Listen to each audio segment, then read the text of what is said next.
I went to UMass Amherst where I ran track and field. Then I hopped over to California, Cal State Fullerton, Hmm. out in Orange County where I did my master's, and now I'm here in Chicago doing my PhD.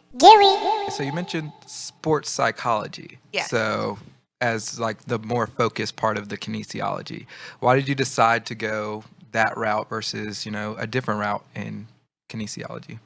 That's a good question. So I would say because I was a former Division 1 athlete, so in college I ran hurdles, did high jump and long jump, and I didn't know I was like utilizing sports psych tactics and strategies as I was doing it, but Hmm. like I would learn things like positive self-talk or how to train my psyche or my mind to do what my body's telling it to do.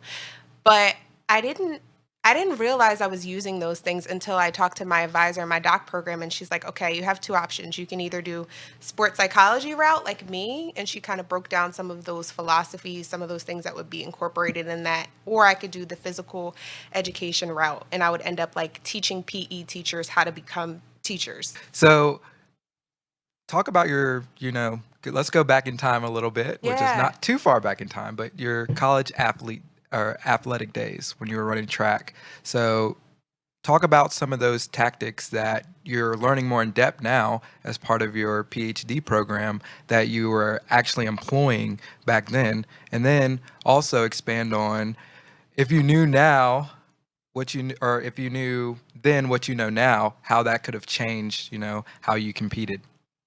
I think like one of the most important theories that I didn't know then, but now I know and wish I knew, Hmm. is catastrophe theory. So this is good for anybody in the workplace, in sport, in anything. It's basically a theory that talks about like how to reset when shit hits the fan. Like when everything goes bad, how do you how do you keep pushing forward when Right. there's a roadblock?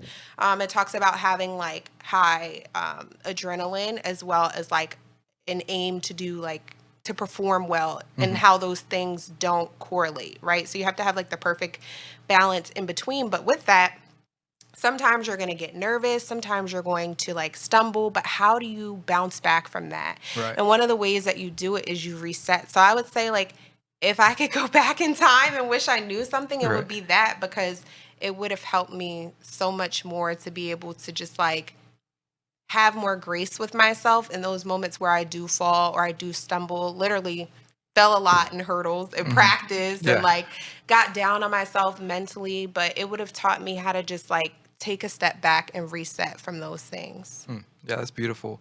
Let's talk about maybe the process of resetting. So now you've learned catastrophe theory.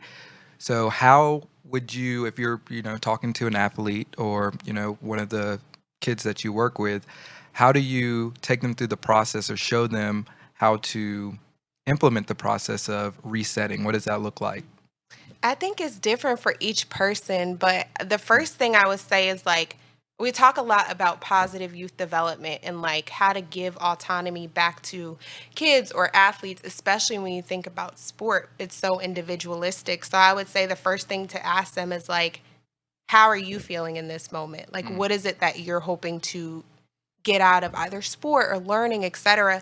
And I would ask them like what are some things that calm them down. So sometimes we talk about like somatic breathing techniques. Sometimes we talk about like you need to be a little bit more hyper. You need to get your arousal up. So there are some like regulating up techniques as well as regulating down Right, techniques. because Like some people are too, calm, and some people are too hyped, and yes. so they need to kind of meet in the middle. Okay, yeah, that's Yes, cool. like think about a track race. If you've ever seen like athletes in the beginning of track like smack their legs and like Right. jump up and down, those are individuals who need to get like aroused more. So they need to get up more, They right? gotta psych themselves So up. that might Okay, be them gotcha. resetting is like I need to get more amped up because maybe let's use grades for instance. Maybe my grades weren't good enough, so I need to get myself like excited for the school year. So maybe there's some strategies or things that I can do to get hyped up for that. Right. Or regulating down techniques might be like somatic breathing, or some people listen to music before a sports performance, Gotcha. Things like that to try to calm them down. Yeah, I was always I gotta calm myself down type Uh-huh. person because I'm naturally just a let's do this. I'm just all over the place. Actually, in fact, before my state championship game, Um, it was just, I mean, it's unlike anything you ever experienced because it's the last game. You're gonna have a lot of scouts there. Your whole town's traveling to go Mhm. to wherever the venue is, and you're just like, this is one of the biggest games of my life, especially as a high schooler. And I Yeah. remember before the game, we had just done the pregame warm up, and I saw my mom, and I went over to her just to say hey, and she looked at me and she's like, "You need to calm down," basically. she was like, "I can see it in your eyes." Like, Yep. she was basically like, it's like, calm down, Yep. like you're gonna be good. And Mhm. we ended up winning the state championship. I ended up having a really good series and contributing to helping my team win. I love And that. so, but yeah, that reminds me of the things that you're talking about. It's like there are times you have to really understand yourself, have that Yes. emotional intelligence, and then once you understand the type of person that you are, then you're able to apply different tactics that best suit who you are to get yourself in the optimal position to succeed. Yes, and with that, I do want to say too, like some people turn to outside sources as well to reset. Like think about one of the things that I talk about in my class is like vicarious experience. So like I'll use my parents for example, like the fact that my parents completed 4 years of college athletics Hmm. on a Division 1 level. I was like, ooh, if they finished it, I Yeah, I can could do finish it. it Yeah. too. So like sometimes your reset may be like looking at different people. I know you talked a lot about earlier the podcast that you like, someone that inspires Right. you, Right. right? Like so looking at him may give you that vicarious experience. Okay, if he can succeed at doing a podcast and have X amount of followers, like I can do the same thing. Right. And then there's also one more I want to mention that might help Okay. someone Go too. ahead. Is Go ahead. like verbal persuasion, but the relationship has to be strong in order for this to work. It's like someone that you love and trust or highly respect in that area.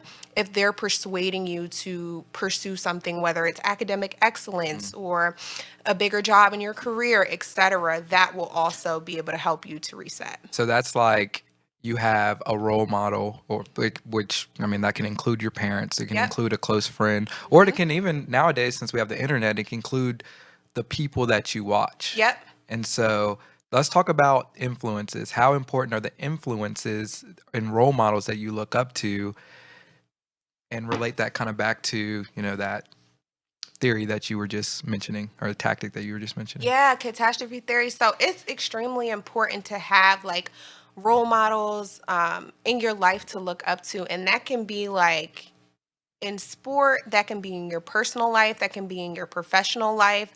But you want to have like either someone in your life that is able to persuade you, or you want to have someone that you're looking up to kind of get that to pull from. Because if not, it's hard to see like what you want to be if you can't see it, you Right. know? No, yeah, I totally get that. So it's like, I want to be the greatest basketball player of all time, but you don't have a LeBron James, or LeBron James didn't have a Michael Jordan to look at. Yep. And so then it's kind of hard to keep pushing the boundary because there's not a standard that Yes. has been set for you to, try to reach and then ultimately break.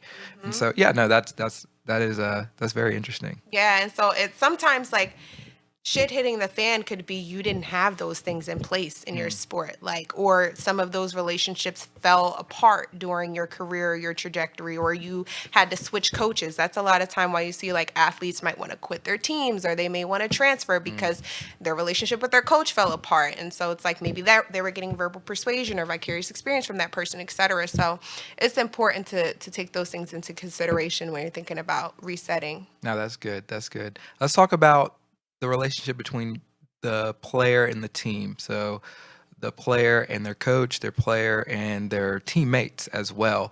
So, how much of it is the player needs to adapt to the team, and how much of it is the player needs to be a good fit for the team? Ooh. I would say a better fit will work better because I teach this too in my class, like Tuckman's model. No matter like team dynamics and team cohesion are so important. Mm. It doesn't matter if it's like your colleagues or sports, etc. Like you can have whenever one new person comes onto a team or they're coming into a workplace, the dynamics shift. So you could have someone with like a stronger personality come in and they're taking over and everybody's thrown off. The team dynamics shift. And that's why I say it would be important for that person to like be on a team where it makes sense for them and it fits for them, Yeah, that's as good. opposed to like shifting the team dynamics for that person, because that's when you have like the conflicts in relationships. And I would say like another thing that we talked about is like it's 80% relationships, like 20% encouragement when it comes to team dynamics, Mm, because like relationships outweigh performance every time. Like you can't perform well if you don't have positive nurturing right. relationships, especially if you're doing um in highly interactive sport. If you're doing more of an individual sport, it won't matter as much. But if you have like basketball team, etc., those teams need to have really strong cohesion. Yeah, and chemistry. Yeah. Hmm. No, that's good. Kenny and I watch a YouTuber who always says like your network is your net worth. So Yes. the people that you associate with and the people that you connect with will be the reflection of, your your net worth, basically how well you can do economically. And the more people that you connect with, the more you can rise economically in a sense. And so it's similar in sports. So I had actually had a business professor in college who she was my management teacher, and she was like, "Yeah, when you go to apply for jobs or go into a job interview, you should be interviewing them just like they're interviewing you, Hmm. because finding the right job that you're actually going to, enjoy and be able to thrive in is all about fit." And so Yeah. that's kind of where that question stemmed from. Was I was wondering if you would say it would be better fit or if you just go to the better team in a sense. And I mean, you kind of went the direction I thought you would, Hmm. where it's like it's always the better fit, because if Yep. you get into a place where you can fit, well then your clarity of vision will be better. It's kind of like a puzzle, right? If you get the puzzle pieces to fit, right, you can actually see the picture. But if Yep. you're trying to fit this puzzle piece in and it doesn't fit with the picture, Yep. well then that player isn't going to be able to thrive, or you're not going to be able to thrive at your job. And Yep. so that was something that really struck me during that class. Was she was like, it's all about fit. It's Hmm. like, because I believe she worked at Nordstrom for like 20 some years, and she was like, I Wow. loved it. I traveled all over the world to do my job, but at the end of the day, it was all about, is this the right fit for me and my circumstances? And then when it wasn't, that's when she moved on from the company, and now I'm not sure if she had another job aside from teaching, but she was probably my favorite professor. I uh, love that. During that time, we had a really good relationship because she really enjoyed athletes too. Nice. And so yeah, it's all about fit. Even with like the teacher, like when you're signing up for classes, you want to try to get with a professor or with a mentor, with somebody who's going to fit your learning style, or just somebody that you kind of jive with, Yep. so that you're in a more relaxing environment, so that you can you know better learn.